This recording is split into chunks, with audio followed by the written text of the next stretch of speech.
Bienvenidos a la Iglesia Palabra Viva. Nuestra misión es hacer discípulos por medio de la palabra, para que vivan y den la vida obedeciendo y enseñando la voluntad de Dios, que es Jesús. En Inglaterra vivió un pastor que le llamaban el príncipe de la predicación. Yo no sé quién es, ustedes saben quién es. Es Charles Spurgeon, ¿cierto? Charles Spurgeon.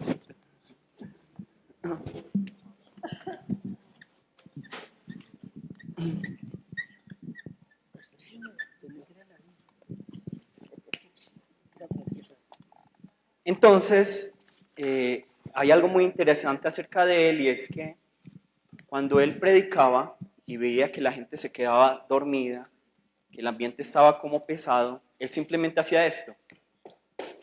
¿Ustedes por qué creen que hacía esto? ¿Para despertar al público? No.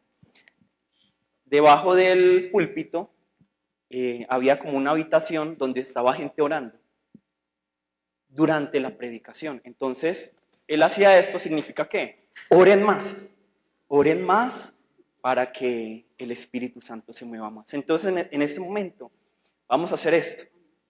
Vamos todos a ponernos de pie, vamos a orar para que durante esta semana realmente el Señor reciba toda la honra, la gloria y la alabanza, que todo de la adoración. Vamos a llamar el nombre de nuestro Señor y vamos a orar. Jesús, Padre Santo Todopoderoso, Padre Dios, te damos muchas gracias por tu amor y por tu misericordia. Padre Dios, gracias Señor, porque tú eres el Dios vivo que está en control de todas las cosas, y hoy nos traes aquí a estudiar tu palabra, Señor, a aprender a predicar. Padre Dios, haz que realmente no aprendamos teoría, sino que esta palabra se haga vida en cada uno de nosotros, Señor.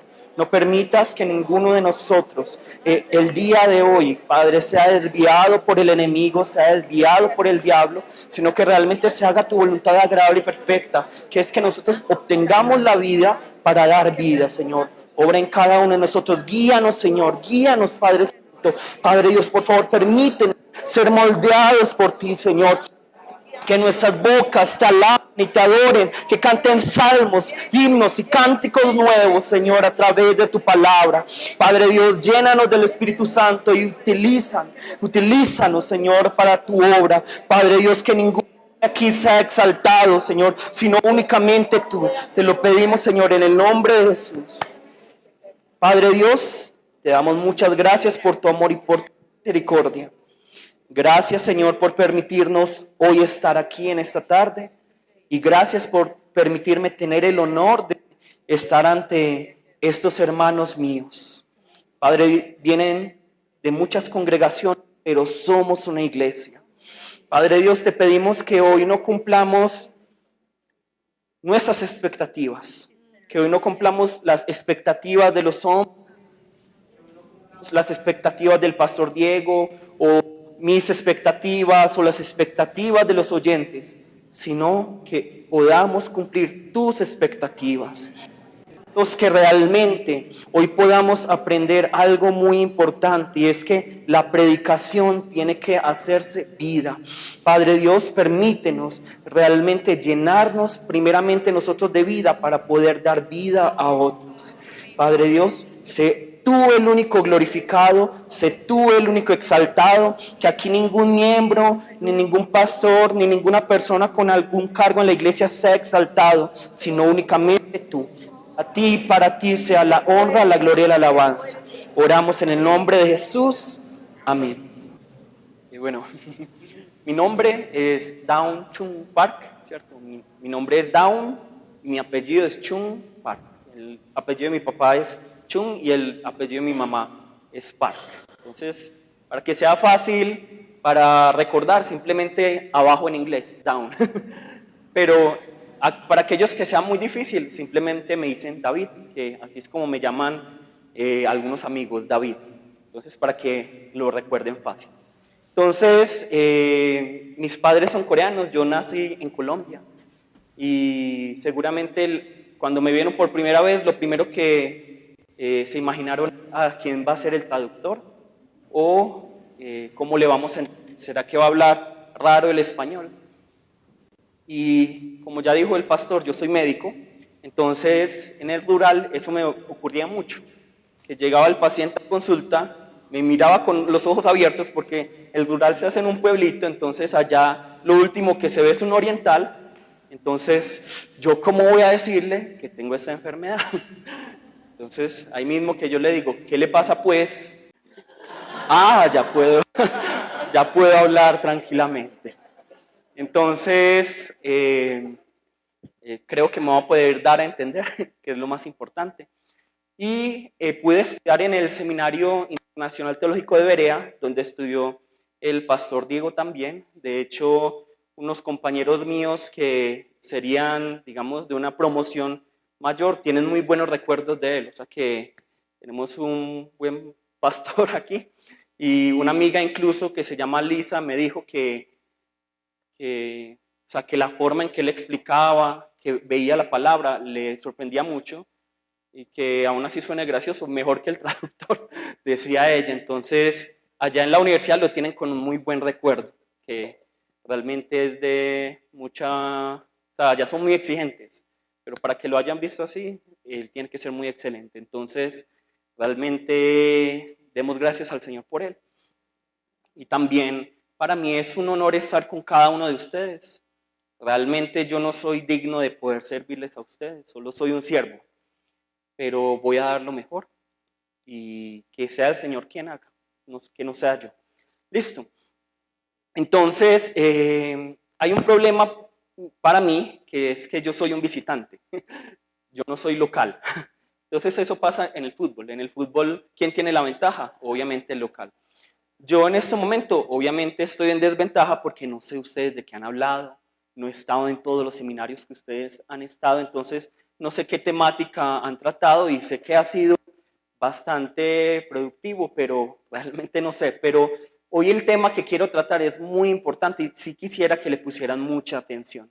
Entonces, mi mayor deseo hoy es que todos se sientan muy incómodos, porque es que la palabra nos tiene que hacer sentir incómodos. Cuando estamos cómodos ante la palabra, ¿qué significa eso? Que somos religiosos.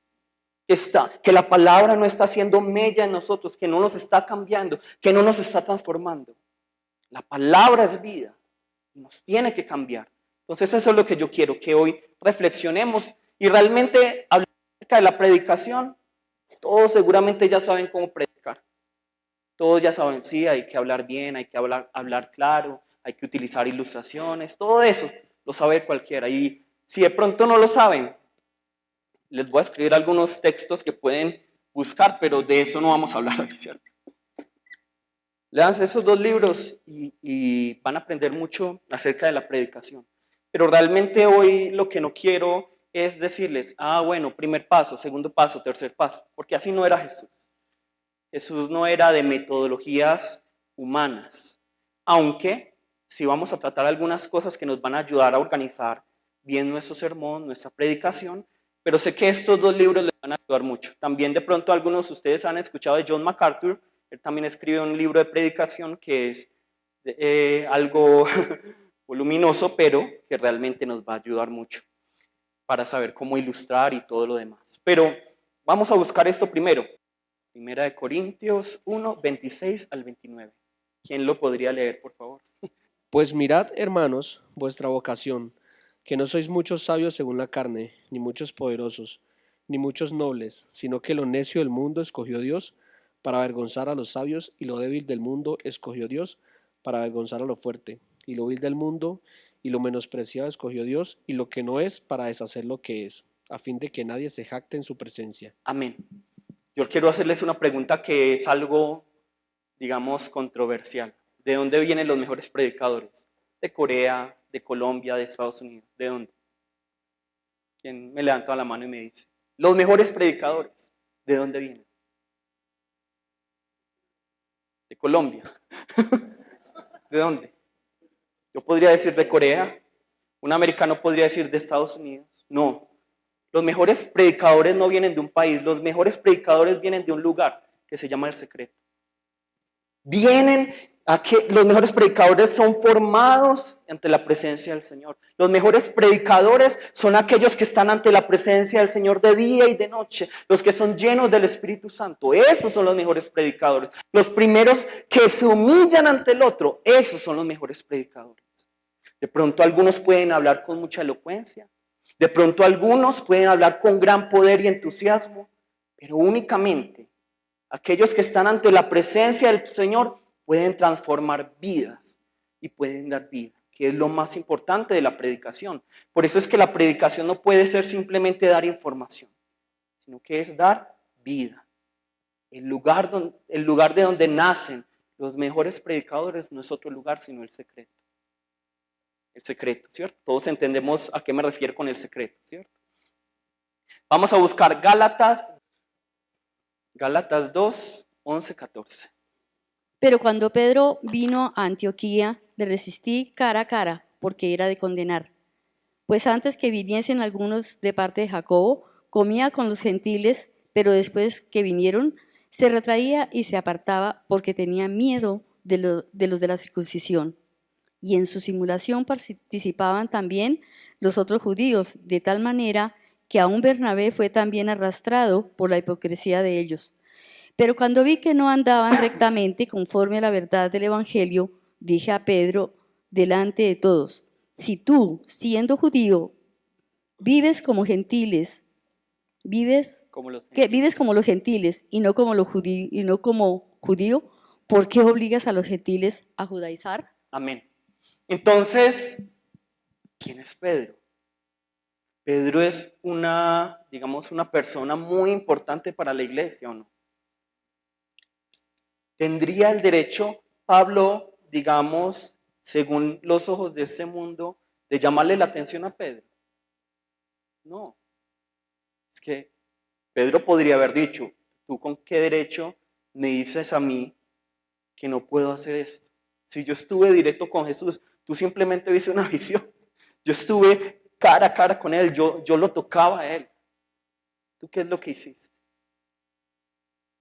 Pero por eso es que nosotros debemos entender que, y es lo que yo quiero que hagamos durante estas 5 sesiones, es que crezcamos juntos. Lo que está aquí pasando en Gálatas 2 es simplemente que Pedro no se levanta y dice: ¿usted con qué derecho hace eso? Simplemente aprende. La iglesia es aprender el uno del otro. Yo no me las sé todas. Seguramente ninguno de ustedes se las sabe todas. Cuando alguno de ustedes crea: ya me las sé todas, cuando ya diga: ya me conozco toda la Biblia, empiece de nuevo, porque no sabe nada. No sabe nada. Nosotros tenemos que siempre tener esa capacidad de asombro ante la palabra. Yo estudié el máster en divinidad, dura 6 años.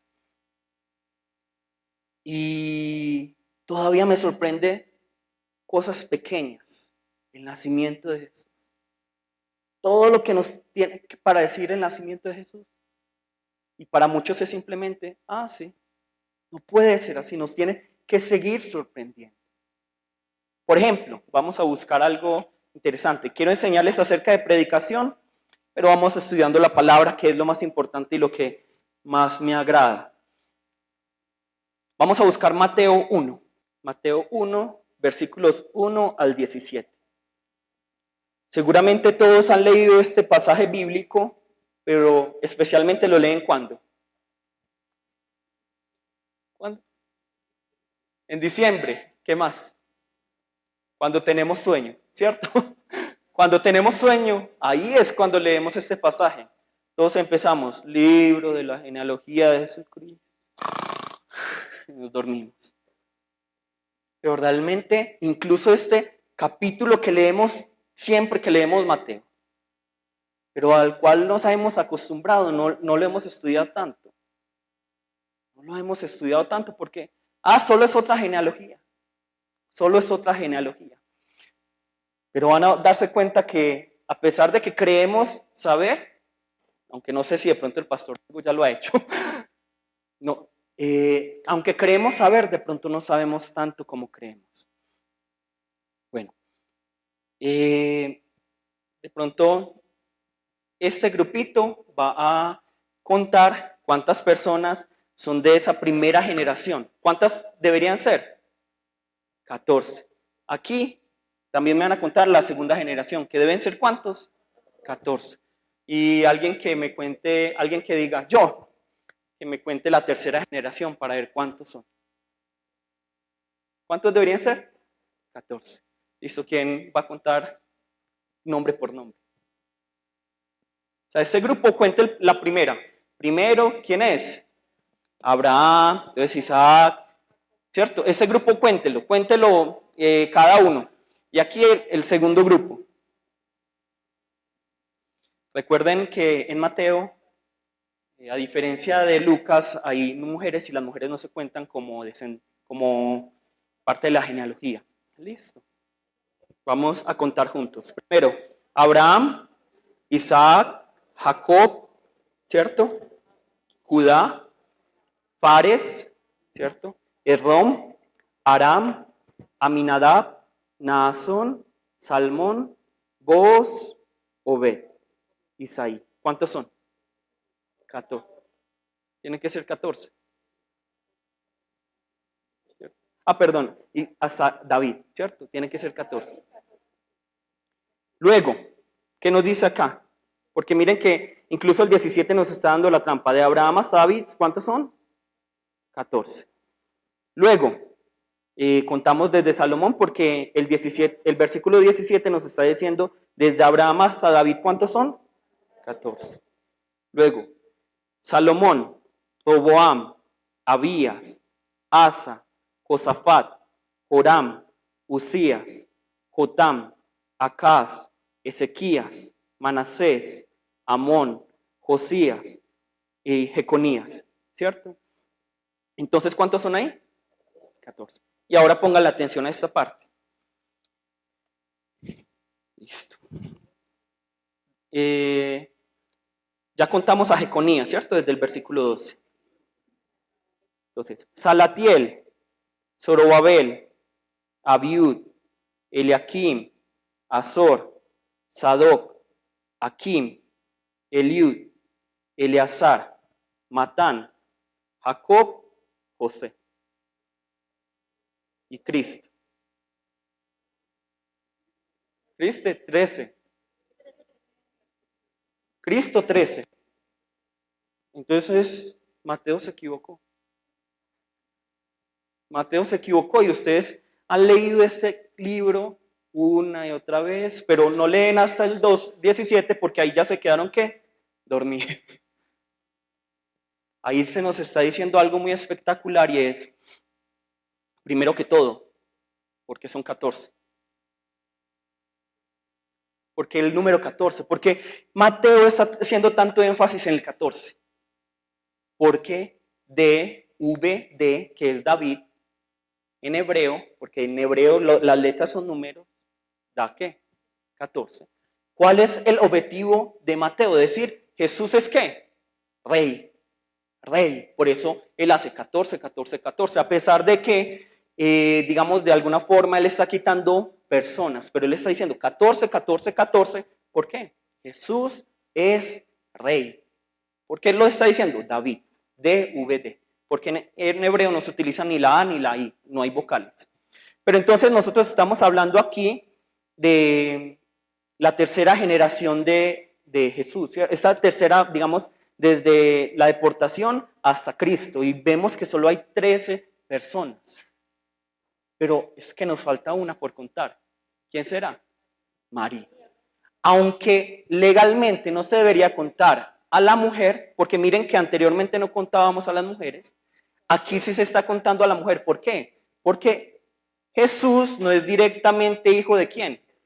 De José, sino de María. ¿Por qué es hijo? Entonces, ¿cómo es hijo de José? Por adopción.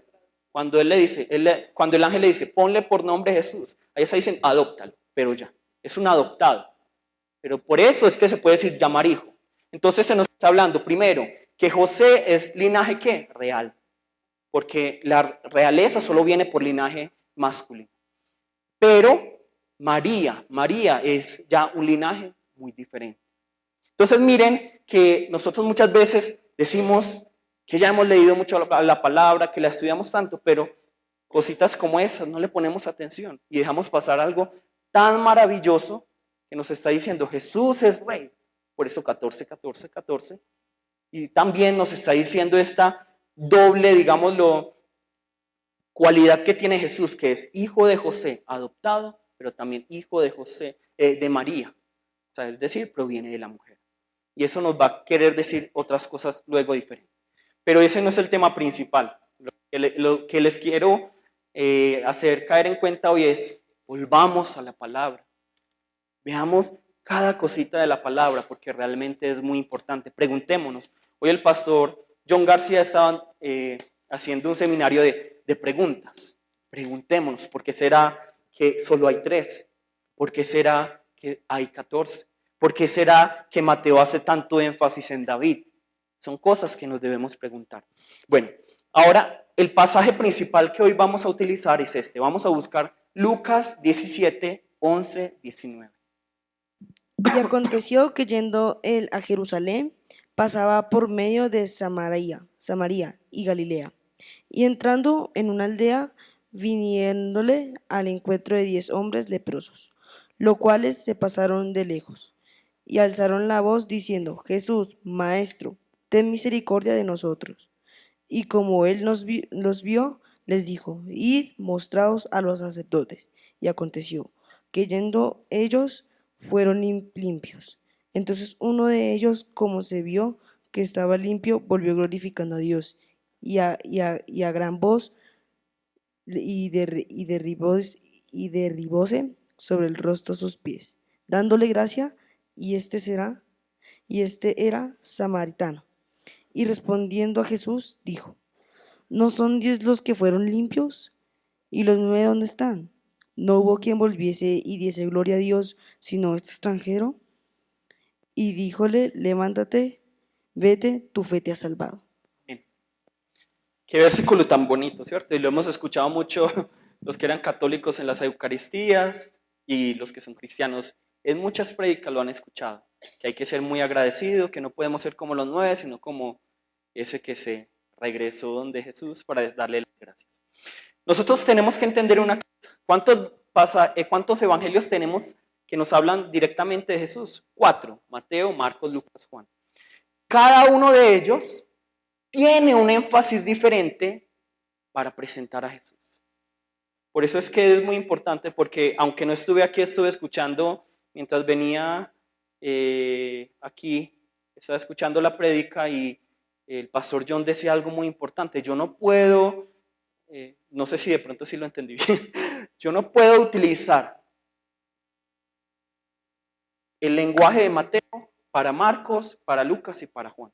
Si yo escribo una carta hacia ustedes, va a ser muy diferente a como el pastor Diego les va a escribir una carta a ustedes.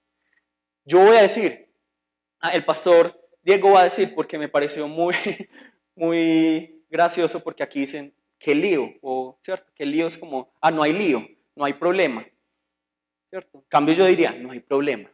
Aquí dirían, no hay lío, no hay lío. Entonces, digamos que el pastor Diego es Mateo y yo soy Marcos.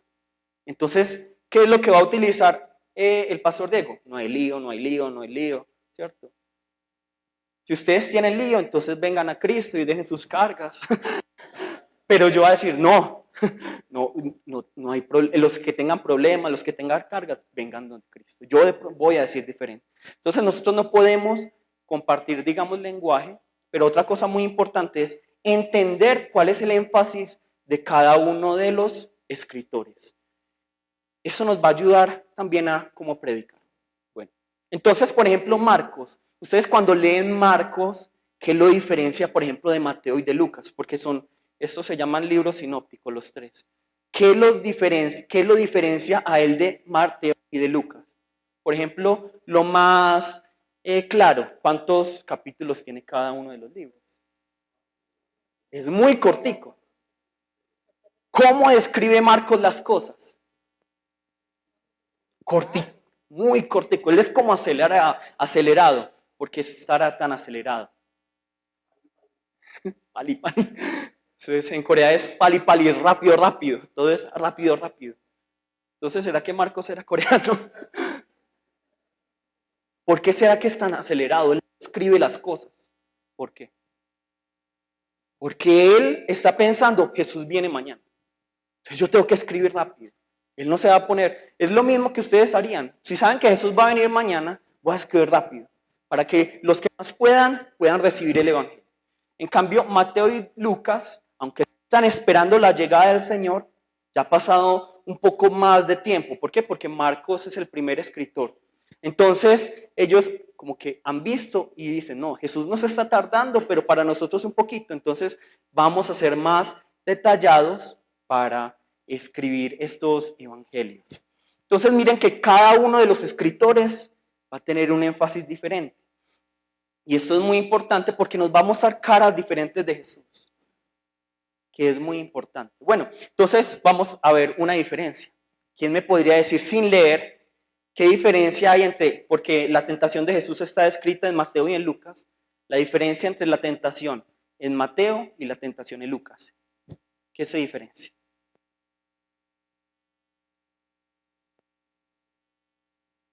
Esto nos va a llevar al objetivo que yo tengo. ¿El qué? El orden. ¿Cuál es el orden? Pero no puedo leer. Léelo si quieres. El orden, muy bien. Vamos a buscar Mateo 4, que nos va a hablar acerca de la tentación de Jesús. Mateo 4, del 1 al 11. Entonces Jesús fue llevado por el Espíritu al desierto para ser tentado por el diablo.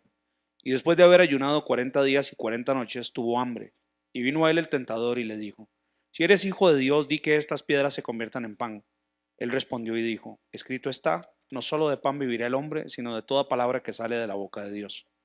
Entonces el diablo le llevó a la santa ciudad y le puso sobre el pináculo del templo y le dijo, si eres hijo de Dios, échate abajo, porque escrito está, a sus ángeles mandará acerca de ti, y en sus manos te sostendrán, para que no tropieces con tu pie en piedra. Jesús le dijo, escrito está también, no tentarás al Señor tu Dios. Otra vez le llevó el diablo a un monte muy alto y le mostró todos los reinos del mundo y la gloria de ellos, y le dijo, todo esto te daré si postrado me adorares.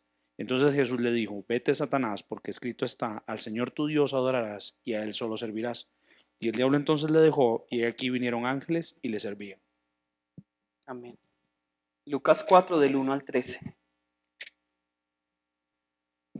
Jesús, lleno del Espíritu Santo, volvió del Jordán y fue llevado por el Espíritu al desierto por 40 días, y era tentado por el diablo, y no comió nada en aquellos días, pasados los cuales tuvo hambre. Entonces el diablo le dijo, si eres hijo de Dios, di a estas piedras que se conviertan en pan. Jesús respondiendo le dijo, escrito está, no solo de pan vivirá el hombre, sino de toda palabra de Dios. Y le llevó el diablo a un monte alto y le mostró en un momento todos los reinos de la tierra. Y le dijo al diablo, a ti te daré toda esta potestad y la gloria de ellos, porque a mí me han sido entregada, y a quien quiero la doy. Si tú postrado me adorares, todos serán tuyos. Respondiendo Jesús le dijo, vete de mí, Satanás, porque escrito está, al Señor tu Dios adorarás y a él solo servirás. Y le llevó a Jerusalén y le puso sobre el pináculo del templo y le dijo, si eres hijo de Dios, échate aquí abajo, porque escrito está, a sus ángeles mandará acerca de ti que te guarden, y en las manos te sostendrán para que no tropieces con tu pie en piedra. Respondiendo Jesús le dijo, dicho está, no tentarás al Señor tu Dios. Y cuando el diablo hubo acabado toda tentación, se apartó de él por un tiempo. Amén. ¿Cuál es la segunda tentación según Mateo? ¿Para dónde se lo llevó el diablo? Para el templo. ¿Dónde queda el templo? Jerusalén. Solo hay un templo. Por eso es que nos tiene que llamar la atención una cosa, tomando es como un accesorio. Si digamos, yo peco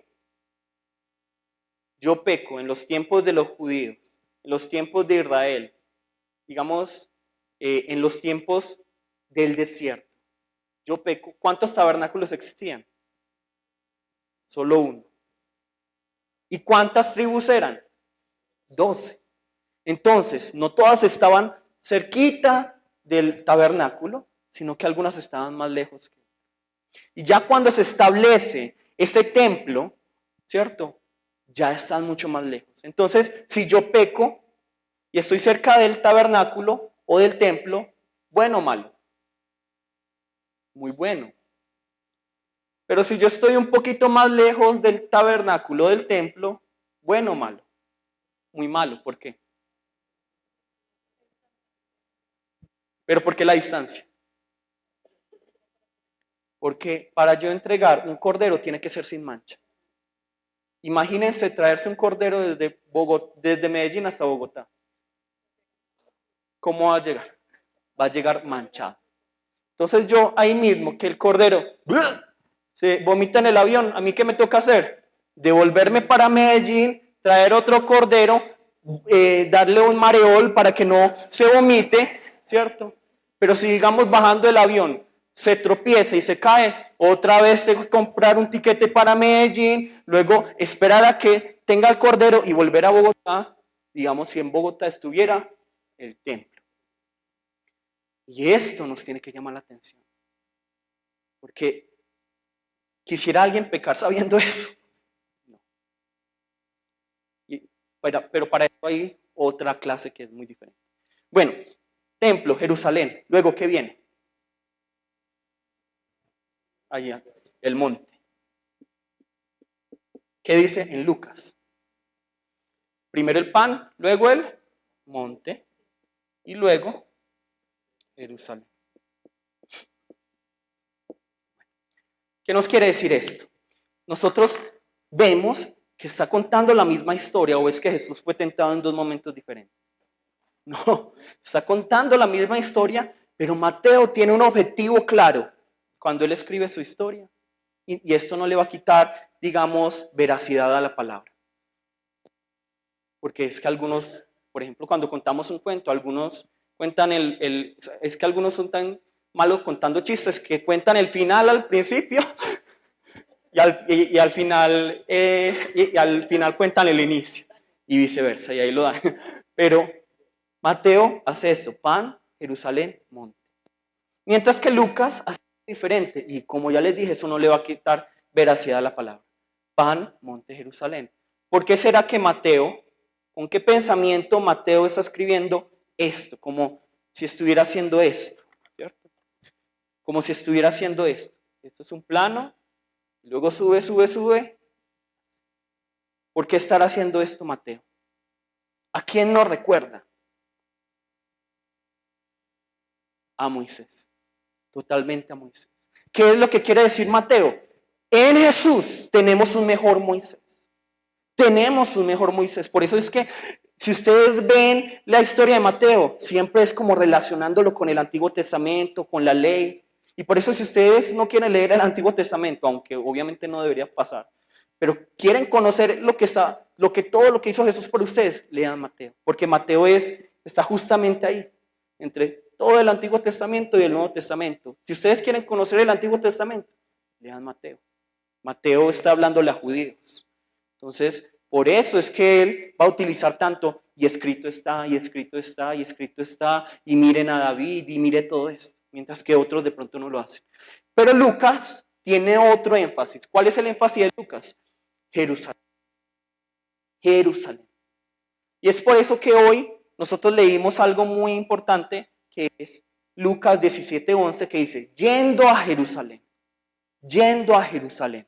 Vamos a leer en este momento Lucas 9:51. Cuando se cumplió el tiempo en que había de ser, afirmó su rostro a Jerusalén. Sí. Y envió mensajeros delante de él, los cuales fueron y entraron en una aldea de los samaritanos para hacer sus preparativos. Mas no le recibieron, porque su aspecto era como de ir a Jerusalén. Viendo esto, Jacob y Juan dijeron, Señor. Hasta ahí. Muy bien, gracias. Hasta ahí. Ahora 13:22. 13:22.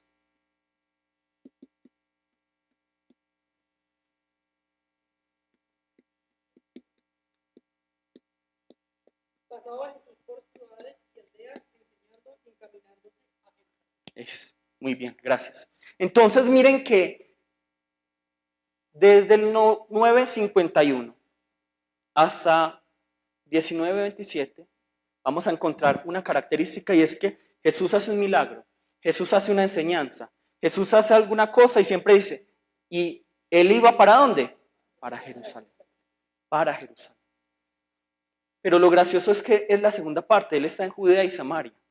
Pero él está poniendo sus ojos ¿dónde? En Jerusalén. ¿Qué le espera a Jesús en Jerusalén? Gloria, alabanza, un reinado. ¿Eso es lo que le espera a Jesús? No. ¿Qué es lo que le espera a Jesús en Jerusalén? Insultos, desechos, muerte, vituperio. Pero él está poniendo sus ojos en Jerusalén. ¿Por qué será esto? Nosotros vamos a ver que en la segunda parte va a haber más o menos unas 25 enseñanzas, 25, enseñanzas y parábolas, unas 25. Y va a haber unos 5 milagros. Y sin embargo, todo él lo que está haciendo es para ir ¿hacia dónde? Hacia Jerusalén. Hacia Jerusalén. ¿Por qué será que él como que no se concentra aquí, sino que está en Jerusalén? Si allí va a recibir insultos, vituperios. ¿Por qué? ¿Por qué? Porque lo que nosotros debemos entender es una cosa. Y aunque no sé si de pronto por esto el pastor Diego me va a echar del seminario, la predicación como tal no es la que nos cambia. La predicación como tal no es la que nos cambia. Y Jesús tenía muy claro eso. Jesús tenía tan claro esto que si él supiera que la predicación, que el sermón, la palabra que él daba, lo que iba a cambiar a la gente, ¿qué es lo que hubiera hecho él? Se quedaba predicando. Él se quedaría predicando. No, él ve a Jerusalén y sabe que allí está su muerte. Él tiene que entregar primero su vida porque él sabe que si él entrega su vida, ahí ya tenemos vida, ahí ya somos transformados. Por eso Jesús dice, yo doy mi vida para recibir vida. Entonces nosotros lo que debemos entender hoy, lo que yo quisiera hoy es, dejen de predicar. Obviamente estamos hablando de predicación, pero dejen de predicar. Dejen de predicar. La predicación como tal, solo con palabras, no va a cambiar nada. ¿Cuál fue la mayor predicación de Jesús? Su propia vida. Su propia vida. Jesús no tuvo que predicar hablando, sino que nosotros vamos a ver en Mateo 8,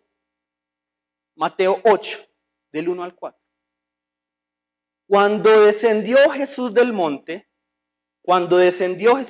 eso nos quiere decir que antes de eso, ¿qué había hecho Jesús? Había subido al monte, que es el monte de ¿qué?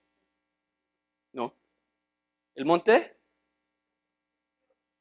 de las bienaventuranzas, el monte del sermón del monte, ¿cierto? Que están 5, 6, 7. Jesús sube al monte, pero cuando él baja, hay unas personas que están al fondo y que no se pudieron acercar a él. ¿Quiénes son? ¿Quiénes nos está diciendo aquí? Y he aquí vino un leproso y se postró ante él. ¿Por qué será que el leproso no se acercó a Jesús?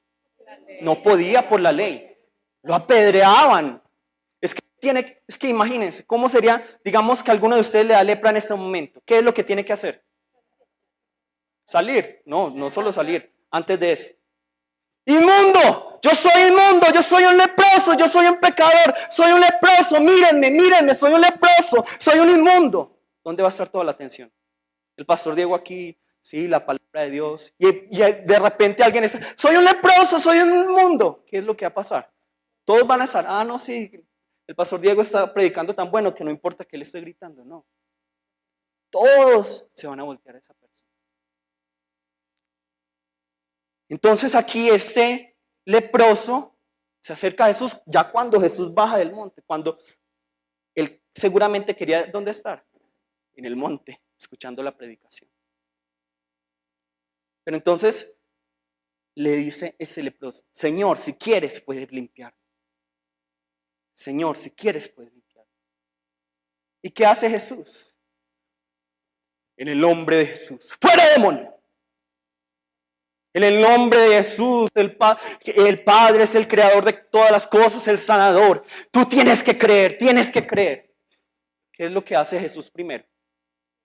Extiende su mano. Le extiende la mano, no dice ni siquiera primero quiero ser limpio. Él, ¿qué es lo que dice? Extiende la mano. Extiende la mano. Entonces nosotros, ¿qué es lo que yo les quiero decir con esto? Está bien, predicar es muy importante. De hecho, Pablo nos dice muy claramente que Dios escogió la locura de la predicación. Pero, lo que uno debe entender es que antes de la predicación, antes de que ustedes le prediquen al otro, ¿qué es lo primero que tienen que tener ustedes? Esa vida, ese evangelio. Si ustedes no tienen el evangelio, si ustedes no tienen la vida, ¿qué es lo que están dando? Están dando de ustedes. ¿Y qué hay en nosotros? Pobredumbre, basura, ¿cierto? No hay nada. Entonces hoy, dejen de predicar. Dejen de dar sermones. O sea, hoy, porque mañana vamos a hablar acerca de la predicación. Pero hoy, cada uno reflexiona, cada uno piensa. ¿Será que yo solo soy un predicador que habla? Que la verdad es que cuando yo dejo de predicar, ni siquiera creo en lo que prediqué, o ni siquiera vivo en lo que prediqué. ¿Será que eso es lo que está ocurriendo? Primero, tengo que ser como Jesús, que Él, siendo el verbo, Él siendo la palabra, Él mismo era la predicación. Jesús mismo era la predicación. Él se presentaba como la predicación que transformaba a la gente. Y realmente hablan más que las acciones que las palabras. Entonces, mucha gente de pronto va a pensar, es que la predicación va a transformar a la gente. No, primero, la persona que tiene que ser transformada es uno. Y luego, vamos a darle vida al otro. Tenemos que darle vida al otro. Entonces, vamos a buscar Mateo 9:28. Y llegado a la casa, vinieron a él los ciegos, y Jesús les dijo, ¿creéis que puedo hacer esto? Ellos dijeron, sí, Señor. ¿Qué les llama la atención de ese texto? A mí me parece charro ese texto. O sea, me parece gracioso. ¿Qué les llama la atención del texto? Antes de eso.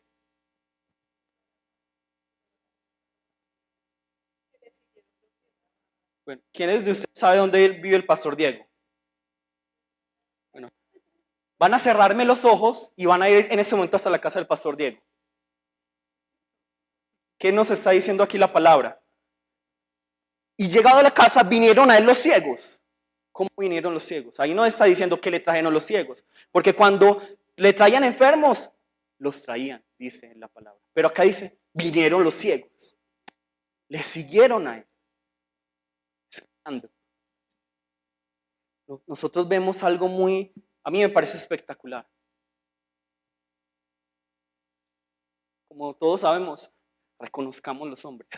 Los hombres somos más sexuales que las mujeres, ¿cierto? Entonces, una prostituta, ¿qué conoce del hombre? ¿Conoce la mejor parte de su vida? No, conoce toda la porquería que es el hombre. Seguramente las prostitutas de Jerusalén conocían toda la porquería, todos los fetiches que tenían los políticos, los religiosos, los que se mostraban muy buenos ante sus esposas, pero que en la noche se escapaban para estar con ellas. Y sin embargo, estas prostitutas, estas rameras, estos publicanos, estos pecadores, tenían esa confianza para acercarse a Jesús. ¿Qué nos está diciendo esto? Nuevamente, Jesús predicaba con su vida. Jesús predicaba tanto con su vida que incluso los ciegos son capaces de venir a él. Yo les quiero preguntar a ustedes, que se evalúen. ¿Cuántos de ustedes están hablando con su vida? ¿Cuántos de ustedes están predicando con su vida? A mí me encanta el título que tiene el seminario, los que quieren dar la vida. Los que quieren dar la vida, me encanta. Pero, si no tenemos vida para dar, ¿qué vamos a dar? Primero tenemos que tener vida. Y esa predicación tiene que hacerse vida. Eso es muy importante. Vamos a buscar en este momento Santiago 3:1. Y seguramente no es el pasaje que los pastores más le enseñan a sus ovejas, ¿cierto? Hermanos míos, ¿qué está diciendo? No os hagáis maestros muchos de vosotros, sabiendo que recibiremos mayor condenación. ¿Qué es lo que enseñamos en la iglesia en la que yo estoy? ¿Qué es lo que les enseñan aquí? ¿Que hagan qué? Que sean maestros, que enseñen la palabra, que pastoreen. Pero ¿qué nos está diciendo Santiago 3:1? No se hagan mucho maestros. ¿Por qué? Porque van a ¿qué? Mayor condenación. Ojo, no estoy diciendo no, que estoy desautorizando al pastor. No. Pero hoy les estoy diciendo, hoy evalúense.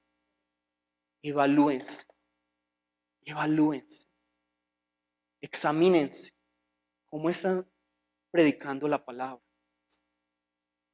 Y yo se los estoy diciendo por mi experiencia. No porque yo lo haya hecho, sino porque yo lo he vivido. Yo tengo, digamos, una bendición y es que yo sé coreano, español e inglés. He escuchado muchos pastores, pero también he visto muchas vidas. Y muchas veces las palabras son tan elocuentes, tan atractivas, tan convincentes, tan poderosas.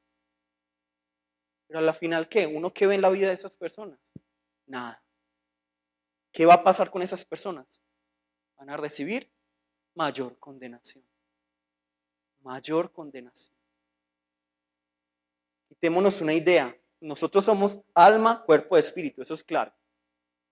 Pero eso también es un pensamiento muy griego, porque los griegos tratan de clasificar las cosas, alma, cuerpo y espíritu, aunque es cierto. Pero ¿qué piensa un judío? El judío piensa alma, cuerpo y espíritu. Él de pronto pensará, sí, yo tengo un alma, un cuerpo y espíritu. Pero él va a pensar, ¿cómo? Íntegramente. Yo no soy un buen espíritu si no soy un buen cuerpo. Pero pensamos, no, es que yo me porto muy bien espiritualmente, pero mi cuerpo no importa porque se va al polvo. No. Los judíos piensan integral. Por eso cuando la palabra nos dice en Oseas, conozcan a Dios, no es solo con la cabeza, porque la palabra hebrea para conocimiento es también ¿qué? ¿Qué? Relación sexual, es experiencia, ¿cierto? Es intimidad. Es decir, muchos, y lo hemos visto en muchos cristianos, yo tengo fe en Jesús, pero si no viven la vida de fe, creen en Jesús. Pero si la salvación es solo por la fe en Cristo. Pero es que yo creo en Jesús, y no estoy negando que la salvación sea por fe. Pero Santiago nos dice algo que nos llama la atención. Que la fe sin obras es muerta. Si yo no tengo obras en mi vida de fe, yo no puedo decir que tengo fe. Entonces, de alguna u otra manera, que es un tema ya muy delicado y que lo tratan ya con el pastor, si en mi vida no se manifiesta esa obra de Cristo, yo puedo decir que tengo esta salvación. Puedo decir que tengo fe. Porque es que si el conocimiento, si la fe requieren un vivir, entonces no podemos tenerlo solo en la cabeza. ¿Listo? No solo es en la cabeza, sino que tenemos que vivir con cada parte de nuestro ser, alma, cuerpo y espíritu. La salvación es ¿por qué? Por fe, por la fe en Cristo. Eso tiene que quedarnos claro y yo no estoy negando eso. Solo por la fe en Cristo Jesús. Pero esa fe tiene que producir ¿qué? Naturalmente, frutos. Porque Dios es un Dios vivo que nos transforma. Dios no es un Dios que crea solo con la cabeza y muchos lo tienen así. ¿Listo? Entonces, ya no sean maestros.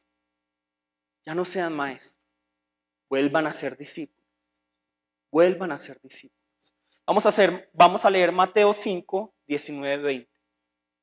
Estamos buscando mucho en la palabra porque la palabra es nuestra única fuente de verdad. De manera que cualquiera que quebrante uno de estos mandamientos muy pequeños y así enseña a los hombres, muy pequeño será llamado en el reino de los cielos. Mas cualquiera que los haga y los enseñe, ese será llamado grande en el reino de los cielos. Primero hagan, primero sean, Primero hagan ustedes y luego enseñen a hacer. Y eso es lo que vamos a hablar durante este tiempo de predicación.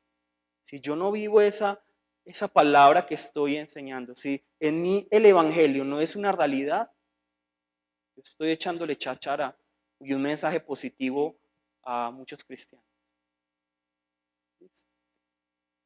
Y ahora miren, y este es un pasaje que me da miedo.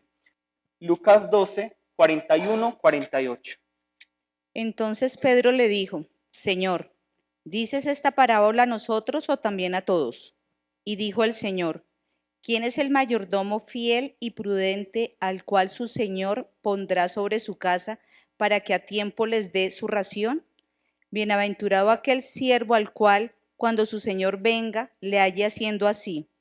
En verdad os digo que le pondrá sobre todos sus bienes. Mas si aquel siervo dijere en su corazón, mi señor tarda en venir, y comenzare a golpear a los criados y a las criadas, y a comer y beber y embriagarse, vendrá el señor de aquel siervo en día que éste no espera, y a la hora que no sabe, y le castigará duramente, y le pondrá con los infieles.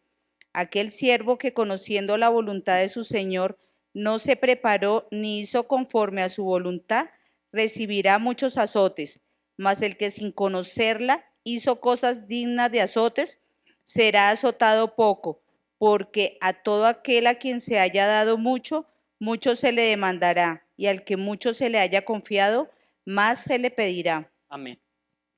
Entonces, seguramente los que han estudiado en el seminario en el que yo estuve y todo este movimiento, se han dado cuenta que uno se puede llenar de mucho conocimiento. La cabeza se le puede volver gigante. Es que uno puede competir incluso con teólogos y hay veces uno gana. Y hay veces no. Pero se llena la gente tanto de conocimiento que se les olvida vivir ese conocimiento. Vivir ese conocimiento. Y entonces ya empezamos a ponerle derechos de autor a las cosas y decir, es que esa es una revelación mía. No es que, imagínense que Pablo le hubiera puesto derechos de autor a sus cartas. ¿Qué nos hubiera ocurrido a nosotros? Si Mateo, Marcos, Lucas, Juan hubieran puesto derechos de autor, ¿cómo es nosotros? Entonces, nos llenamos de conocimiento. Y la palabra antes nos está diciendo.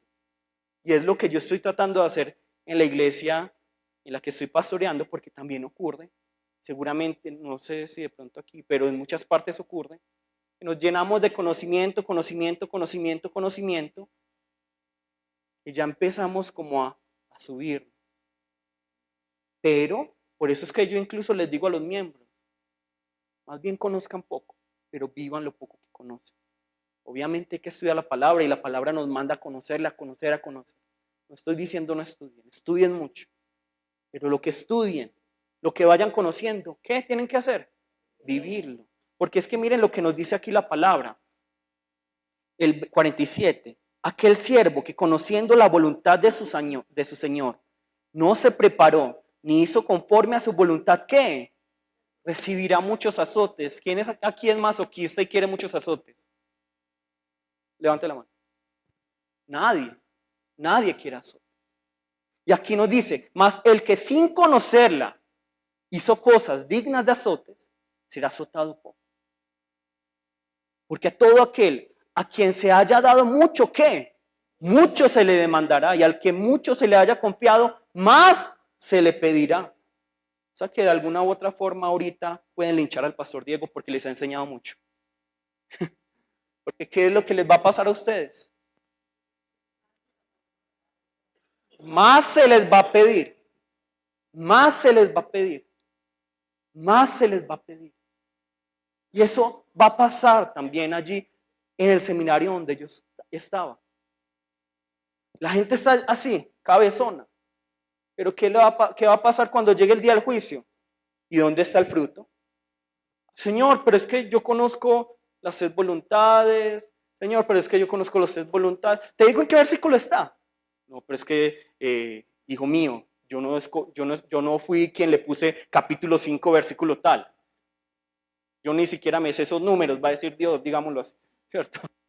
Eso ni siquiera era mi voluntad. Mateo no dijo 5:1, no, eso ni siquiera lo pensé yo. ¿Dónde están los frutos, Padre? Porque la palabra dice, por los frutos vamos a ser juzgados, por los frutos. Por los frutos. El Señor nos va a ver por los frutos. Entonces, por favor, vivamos la predicación. Vivamos la predicación. Jesús nos muestra esto. ¿Qué es la espiritualidad? La espiritualidad pensamos que es orar mucho, que el que ora 18 horas al día y que el resto de horas está leyendo la palabra es una persona muy espiritual. Pensamos eso. ¿Quién es una persona espiritual? ¿Cómo me hago espiritual?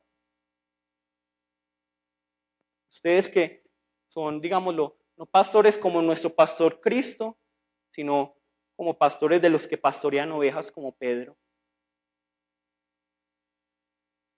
¿Cómo pueden decir que ustedes son espirituales? Hay una forma. ¿Cómo? ¿Oliendo a qué? Oliendo a oveja. Oliendo a estiércol, la oveja. ¿Con qué se aguza el hierro? Nos dice la palabra. Con hierro. ¿Y con qué se aguza el hombre? Con el hombre.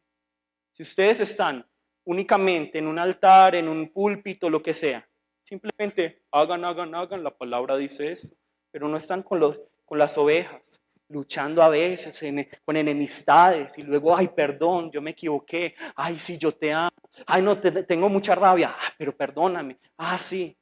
Si no están viviendo eso, no son que verdaderos pastores, no son pastores, no son pastores, simplemente son un vigilante por allá.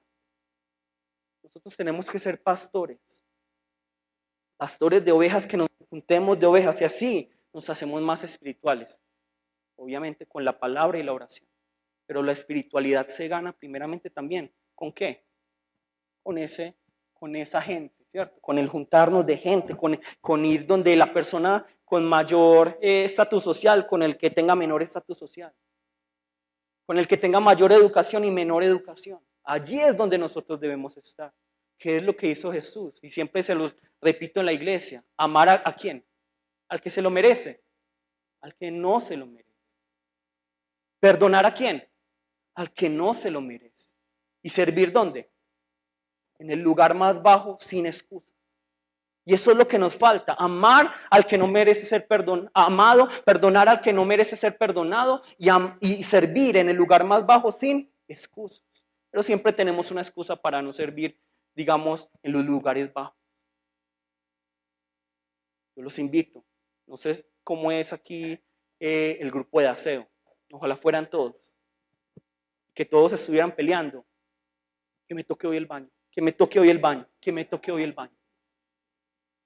Que hoy me toque sacar la basura. Que hoy me toque sacar la basura. Desde allí se comienza. Queremos ser predicadores del día del Señor. Sin primeramente limpiar ¿qué? El excremento o los orines de las ovejas. Primero tenemos que hacer esto. Hacer esto nos hace más ¿qué? Más grande. Si Jesús lo hizo, ¿por qué no nosotros? La palabra es tan bonita. Jesús, ¿cuándo se levantó a lavarle los pies a sus discípulos? ¿Cuándo? La palabra dice, cuando él reconoció quién era y hacia dónde iba y de dónde venía, ahí él se levanta y, venga, yo le limpio los pies. Reconozcan de dónde vienen y hacia dónde van. Y es más fácil. Pero si no sabemos ni de dónde venimos ni hacia dónde vamos, limpiarle los pies al otro es imposible. Imposible. Y eso que ya estamos en una sociedad, en una actualidad en la que limpiarle los pies al otro no es tan horrible porque tenemos zapatos, la gente utiliza talco, bueno, la mayoría utiliza talco, la mayoría pues quita los callos. Pero imagínense los tiempos de Jesús, esos discípulos, ¿quiénes de ellos tenían tiempo de quitarse los callos? Ninguno. sus pies pecuecudos, llenos de polvo, pero igual Jesús se levanta y hace eso. Eso es lo que debemos de hacer. Eso es lo que realmente yo quisiera que hoy tuviera. No importa que yo no entienda cómo hacer una predicación, que yo no entienda cuáles son las partes de una predicación, que yo debo hacer una ilustración. O sea, lo que les voy a enseñar. Puede que no se acuerden de nada de eso. Pero acuérdense de una cosa. Primero yo predico ¿con qué? Con la vida. Con la vida. Tengo que ser congruente con lo que estoy predicando. Y en serio, yo sí quisiera de todo corazón que no les pasara lo que está pasando, lamentablemente, hay que decirlo, en Corea. Muchos están así, cabezones. Yo ¿saben que recibí la última revelación de moda? ¿Ya te la sabías? No. Entonces yo voy a ser discípulo tuyo. No. Nosotros solo somos discípulos ¿de quién? De Jesús, nuestro único maestro, nuestro único pastor, nuestro único Señor, nuestro único Rey. El único que tiene derechos de autor y aún así nos dice es de venta libre. ¿Es quién? Jesús. Nos está diciendo venta libre, utilicen la palabra. Por eso es que a mí me encanta que John Piper, todos saben quién es John Piper, un pastor, él vende sus libros, pero entren en la página de él, todos los libros están gratis. PDF, todos los libros. Léanlos si quieren, compártanlos si quieren.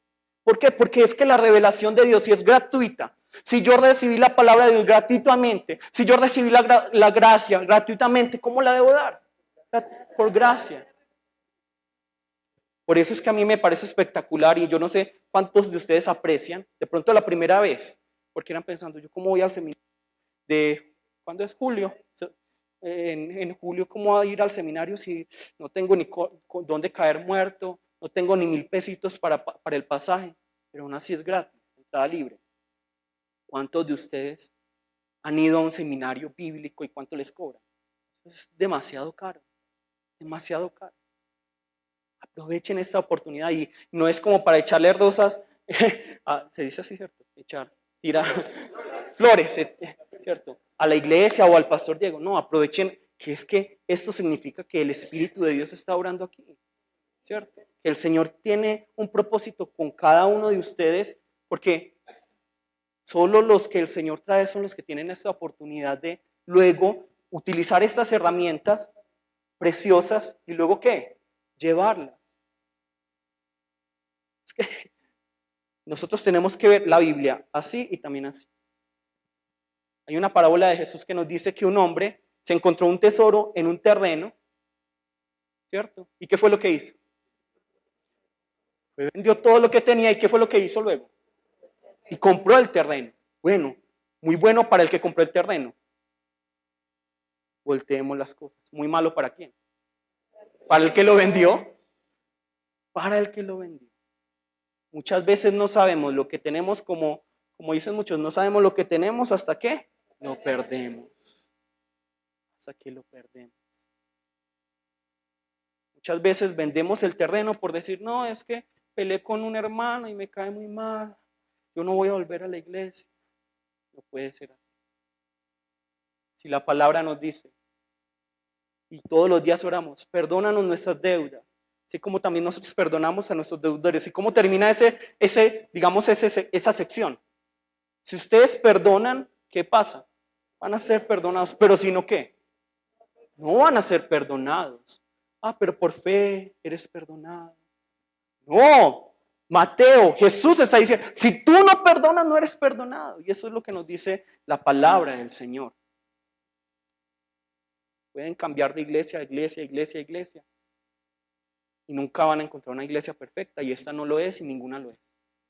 La única iglesia perfecta es Cristo. Entonces, por favor, ¿cierto? Hagamos vida a la predicación. Hagamos vida a la predicación, que más que sus palabras, sus acciones, su vida misma refleja a Cristo. Que realmente un ciego los escuche, ya está, ¿cómo es que te llaman? Jacqueline. Jacqueline pasó por aquí. Yo no sé cómo, pero yo sé que Jacqueline está acá. ¿Por qué? Porque tiene a Cristo. Así tiene que ocurrir, que los ciegos, sin saber realmente uno dónde está, lo sigan a uno. Que los sordos puedan decir, ese tiene a Cristo. Eso tiene que ocurrir. que la gente simplemente nos vea, y eso no es una excusa para que digamos, yo no tengo que evangelizar y no tengo que abrir la boca porque ya estoy evangelizando con mis acciones, no. Pero yo sí debo actuar primero, ser congruente, porque es que imagínense un jefe, brutos todos, idiotas, y luego en la reunión de fiesta, ¿ustedes creen en Jesús? Yo soy cristiano. ¿Es congruente? No, no es congruente. Entonces, que realmente sea nuestra predicación congruente con nuestra vida. Eso es lo que nos enseña hoy la palabra. Quisiera hablar más, pero creo que nos extenderíamos mucho. Pero sí quisiera que tratáramos una parte de lo que vamos a hablar de pronto mañana, y es ¿qué califica a un predicador? ¿Cierto? ¿Qué hace, digamos, ¿cómo se dice en español? ¿Qué hace que una persona pueda ser llamada predicador? ¿Qué la hace? Que sea nombrada por un pastor espectacular, por una denominación. Es un don del Espíritu Santo. ¿Qué más? La fe, ¿qué más? Es decir, ¿quiénes pueden predicar? ¿Solo los ungidos o también los laicos? Todos los que tengan el Espíritu Santo. Todos los que son sacerdotes. Y todos estamos llamados a ser sacerdotes. Los que amen la palabra. ¿Qué? Primeramente, ¿qué es lo que uno lo califica para predicar? Llamar la atención de Dios. Si yo no estoy llamando la atención de Dios, ¿yo cómo voy a predicar? ¿Cierto? Si yo no llamo la atención de Dios. No llamarle la atención a Dios, llamar que Dios esté pendiente de mí. Eso es su favor. Es que, imagínense, ¿quiénes de ustedes aquí se consideran bajitos? Bajitos. Yo me considero bajito. Comparado. Bueno, digamos que como el pastor, aquí es el pastor Diego es el estándar. ¿Quiénes se consideran bajitos? Listo.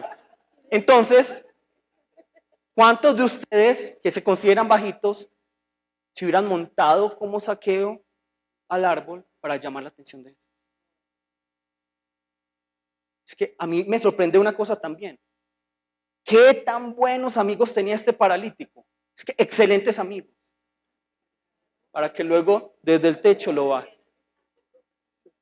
¿Quiénes de ustedes serían tan buenos amigos para abrir un hueco aquí y bajar a un paralítico? Pero es que miren, es que si Jesús iba así, claro, es que desde acá todo el mundo se ve igual. Pero si alguien está montado acá, ustedes no lo notarían. Claro. Zaqueo llamó la atención de Jesús. Si ¡tum! Baja alguien, ¿cierto? Y trae un amigo paralítico, ¿dónde estaría la atención de Jesús? Allí. Nosotros tenemos que ser personas que llamen la atención de Jesús. Y eso es lo principal para un predicador. El predicador tiene que llamar la atención. Tiene que llamar ¿cómo es que es? El favor de Jesús, de Dios, ¿cierto? Por eso es que es tan bonito esto que nos dice Hechos 13:22.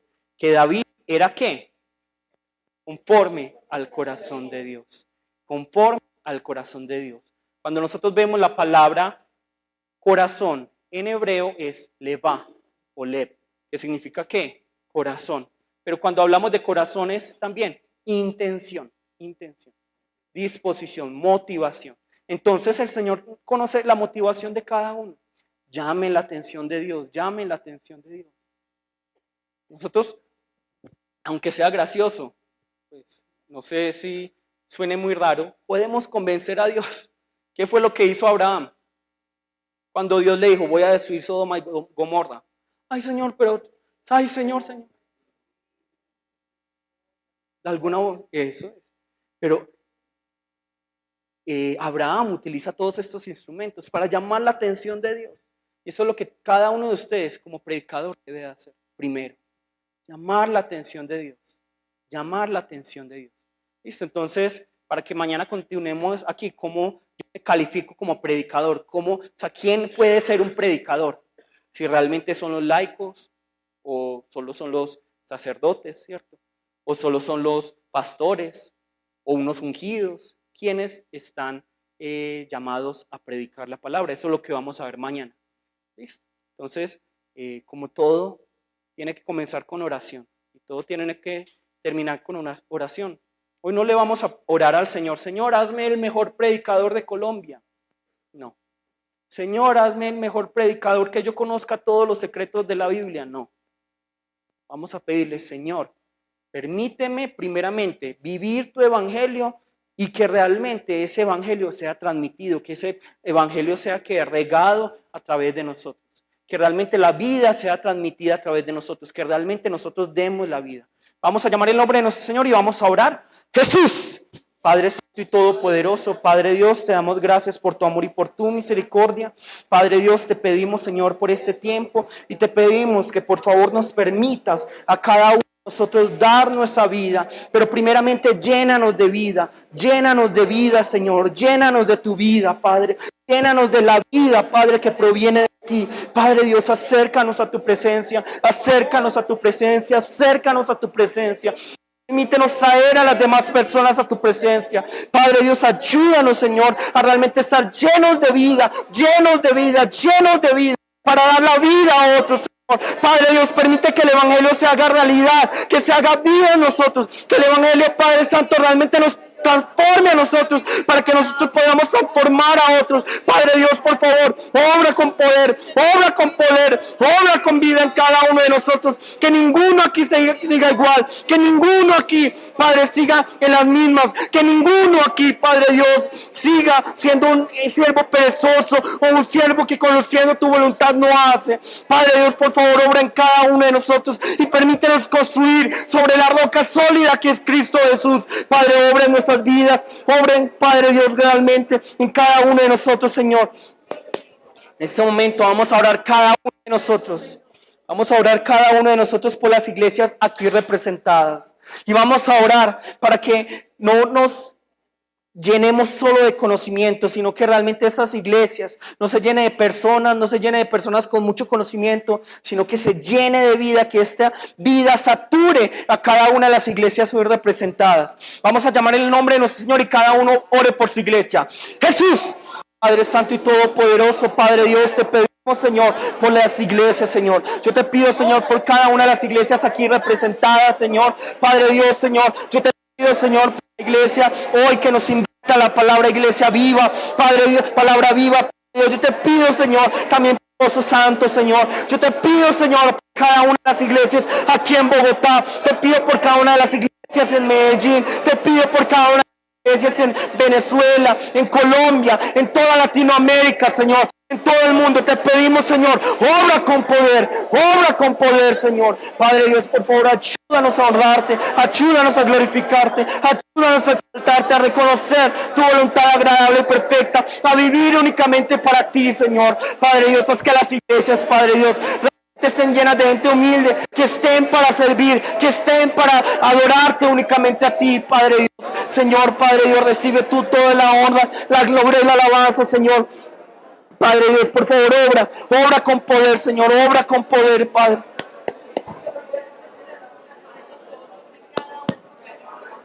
Y ahora en este momento vamos a darle gracias al Señor, porque no es una iglesia, no es una denominación, no es una persona, sino el Señor mismo quien nos da la oportunidad hoy de congregarnos como hermanos. Qué tan bueno es que los hermanos estén en unidad. Vamos a darle gracias, no pidan nada, darle gracias al Señor, porque Él es quien nos permite hoy estar aquí. Vamos a llamar al Señor, el nombre de nuestro Señor, y vamos a darle gracias. Jesús, Padre Dios, Señor, hoy te damos gracias, Señor, por tu amor y por tu misericordia, Señor. Padre Dios, Señor, tú nos has dado la oportunidad, Padre, de hoy estar aquí. Padre Dios, gracias, Señor, gracias, Padre. Gracias, Señor, gracias, Señor. Gracias, Padre Santo, porque realmente tú eres un Dios vivo, un Dios que está en control de todas las cosas, y hoy tú nos has traído hasta aquí, Señor. Tú nos has traído hasta aquí. Ninguno de nosotros es merecedor de tu gracia, pero te pedimos, Señor, Padre, realmente que todo esto, Señor, sea motivo para darte agradecimiento. Padre, solo tú recibes la honra, la gloria y la alabanza. Que solo tú recibas la adoración Señor. Padre Dios, haz que la palabra se haga vida en cada uno de nosotros y así te adoremos.